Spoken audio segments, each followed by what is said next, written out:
Good morning students. देखो बच्चों, last topic बच रहा है एस ब्लॉक एलिमेंट का। इसको आप ध्यान से समझना। देखो, दो तीन टॉपिक बच रहे हैं इसमें। एक तो sulphate nitrate of second column, और फिर एबनॉर्मल बिहेवियर और डायगोनल रिलेशनशिप। ये तीनों चारों टॉपिक आज की क्लास में हम इसको कंप्लीट करेंगे। देखो बच्चों, फर्स्ट टॉपिक देखो, पहला टॉपिक आता है इसका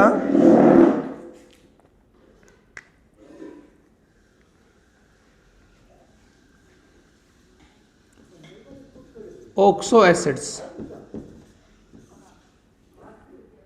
ठीक है, इसमें सबसे पहला था सल्फेट।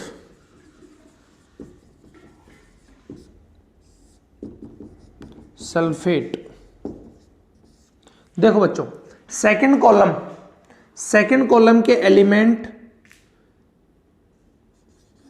MsO4 टाइप के सल्फेट फॉर्म करते हैं। एग्जाम्पल BeSO4, CaSO4,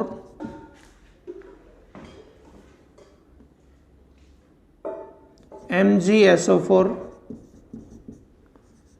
SrSO4 और BaSO4। ये सल्फेट फॉर्म करते हैं। सल्फेट H2SO4 की रिएक्शन से बनते हैं। मेटल जो है वो H2SO4 से रिएक्ट करके और सल्फेट को फॉर्म करती है। इसके बाद में देखो बच्चों, इसकी आती है सोल्युबिलिटी।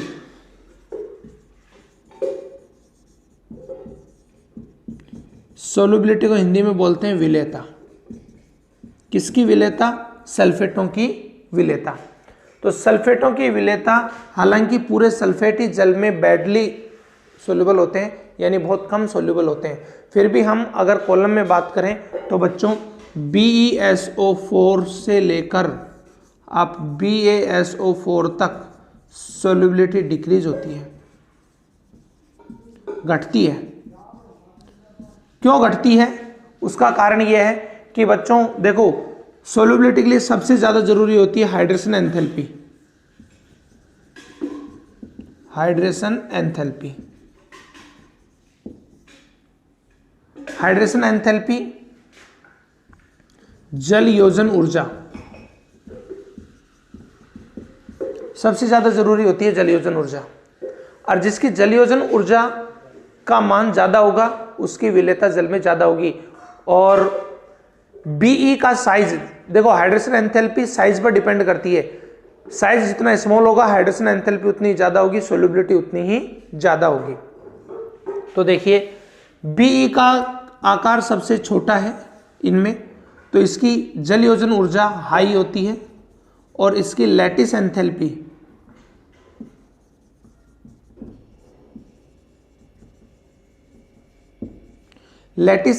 लो होती है। लैटिस एंथैल्पी लो होती है, इस वजह से इसकी सोल्युबिलिटी Be की लैटिस एंथैल्पी लो और ये हाई होती है। देखो, हाइड्रेशन एंथैल्पी जितनी हाई होगी और लैटिस एंथैल्पी का मतलब उसको मैंने आपको पहले भी बताया था, जालक ऊर्जा, किसी भी आयनिक यौगिक को उसके आयनों में तोड़ने के लिए आवश्यक ऊर्जा, जालक ऊर्जा। अब जालक ऊर्जा जितनी कम होगी इतना ही आसानी से वो टूट जाएगा और वाटर के साथ में सोल्यूबल हो जाएगा। तो यहां पर देखो, बेरिलियम के लिए दोनों ही चीजें हैं। इसकी जल योजन एंथैल्पी हाई है और लैटिस एंथैल्पी लो है, इस वजह से ये जल में सोल्यूबल है। बेरियम के लिए हाइड्रेशन एंथैल्पी बहुत ज्यादा हाई है, लैटिस एंथैल्पी भी लो है, लेकिन कंपेरेटिवली हाइड्रेशन एंथैल्पी बहुत ज्यादा लो है। ठीक है, इस वजह से ये सोल्युबिलिटी इसकी कम है। हाइड्रेशन एंथैल्पी लो है किसकी? बेरियम की, और हाई है किसकी? बेरिलियम की, इस वजह से सोल्यूबल है। इसके बाद आता है कार्बोनेट। नेक्स्ट आता है कार्बोनेट।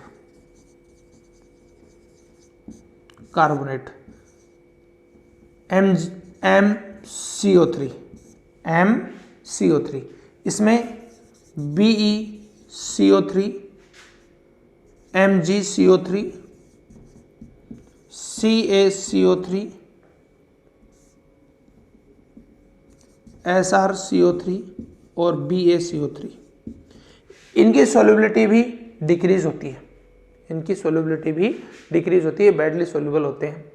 देखो बेरिलियम कार्बोनेट अनस्टेबल होता है, इसको CO2 के मीडियम में ही, CO2 के माध्यम में ही आप स्टेबल कर सकते हैं, ये तुरंत BeO और CO2 में टूट जाता है। बाकी के कार्बोनेट स्टेबल होते हैं। कैल्शियम कार्बोनेट वही है जिसको हम चूना पत्थर कहते हैं, लाइमस्टोन कहते हैं। संगमरमर कहो चाहे इसको लाइमस्टोन कहो, वो कैल्शियम कार्बोनेट ही है, CaCO3 ही है। ये थे इसके कार्बोनेट। इसी प्रकार से इसके नाइट्रेट हैं। नाइट्रेट MnO3 MnO3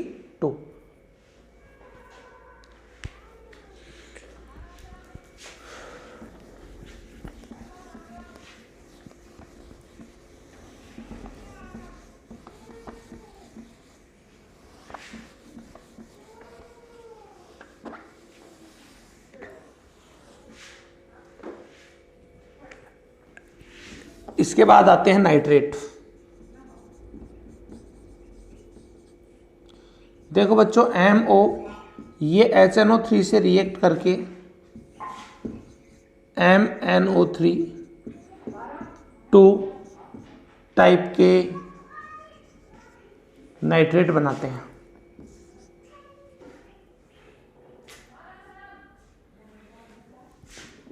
नाइट्रेट बनाते हैं ये, इस प्रकार से ये इसके नाइट्रेट का फॉर्म होता है। इसके बाद बच्चों नेक्स्ट आता है एबनॉर्मल बिहेवियर। इसके बाद आता है बच्चों एबनॉर्मल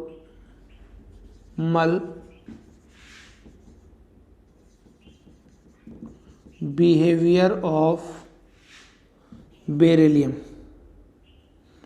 देखो बच्चों मैंने पहले भी बताया था बच्चों, एबनॉर्मल बिहेवियर कौन शो करेगा?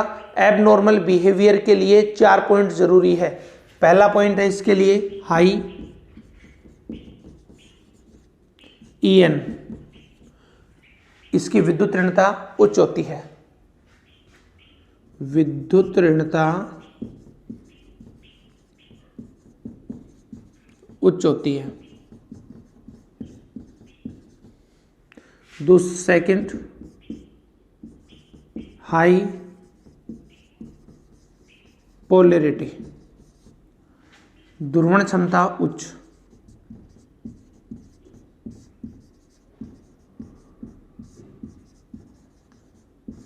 ध्रुवण क्षमता उच्च।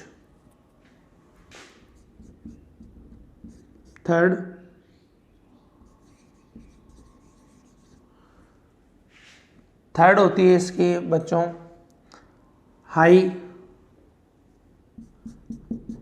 IE आयोनाइजेशन एंथैल्पी, आयनन विभव उच्च।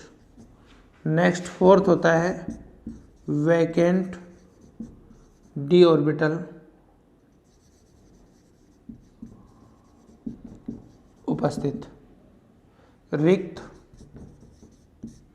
d कक्षक उपस्थित।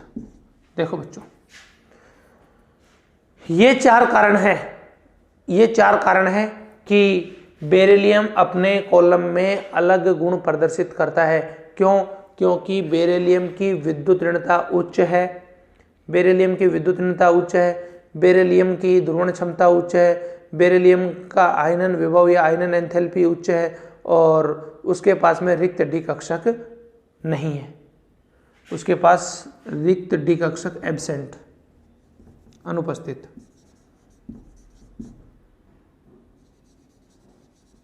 उसके पास रिक्त d कक्षक एब्सेंट है, अनुपस्थित है। इसके कारण वो एबनॉर्मल बिहेवियर प्रदर्शित करता है। अब देखो बच्चों कौन कौन से हैं वो एबनॉर्मल बिहेवियर इसके, उनको हम स्टडी कर लेते हैं 1 बाय 1 करके। देखो एक और भी अपने इसमें कंसिडर कर सकते हैं, size, small size, small size, छोटा आकार।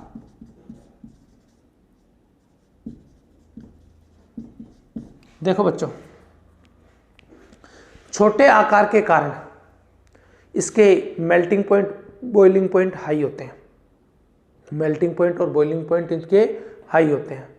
पहला पॉइंट समझ में आ गया, ये हार्ड है, कठोर। दूसरा पॉइंट समझ में आ गया। तीसरा पॉइंट ये है, देखो इसके साथ साथ हम एक चीज और भी स्टडी कर लेते हैं यहां, diagonal relationship.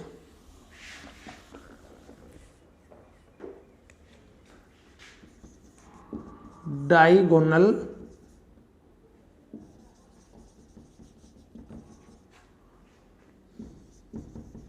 Relationship between beryllium and aluminium.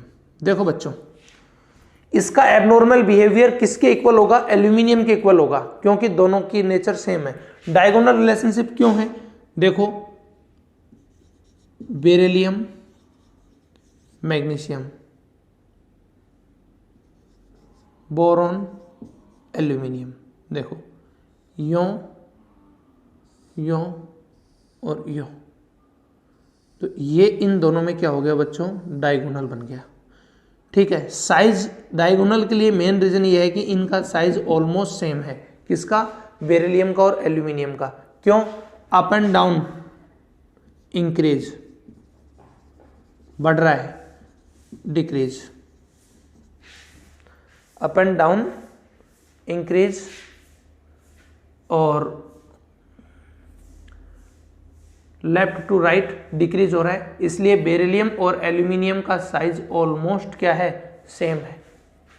Beryllium और एल्यूमिनियम का साइज ऑलमोस्ट क्या है? सेम है, और इसी वजह से इनमें डायगोनल रिलेशनशिप पाई जाती है। ये बात क्लियर हो गई आपके। अब सुनो, डायगोनल रिलेशनशिप के कौन कौन से पॉइंट हैं।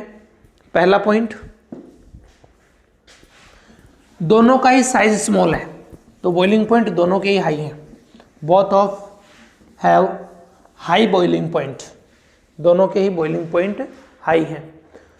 दोनों ही एल्यूमिनियम और बेरिलियम ये सेतुबंध बनाते हैं। जैसे देखो BeCl, Cl, Be, इस तरीके से।